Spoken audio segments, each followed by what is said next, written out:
જય શ્રી રામ મિત્રો. આપણા આયુર્વેદમાં એવું કહેવામાં આવ્યું છે કે ચોમાસા દરમિયાન હંમેશા વેલાવાળી શાકભાજી ખાવી જોઈએ.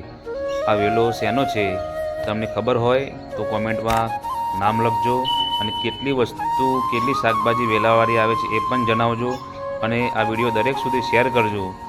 અમે માત્ર 2 બીજ વાવ્યા હતા અને એનો સરસ મજાનો વેલો થઈને જો ખાલી એક દોરી એને આપી હતી આધાર ઉપર, અને એનો ગ્રોથ થઈને એ પોતે આતુર છે આગળ જવા માટે. તો આવી રીતે આ વેલાવાળી શાકભાજી અમે બીજા 2 બીજ વાવ્યા હતા તાર ફેન્સિંગની બાજુમાં. તો ત્યાં પણ જો આ વેલો સ્ટેટ કોઈ આધાર વગર સીધી દિશામાં આગળ વધ્યો છે. તો પ્રકૃતિ હંમેશા ખીલવા માટે તૈયાર છે, ખાલી તમે એને એક પ્રેમ કરો. તો આવા દરેક પ્રકૃતિ પ્રેમી સુધી વિડીયો શેર કરો, લાઈક કરો.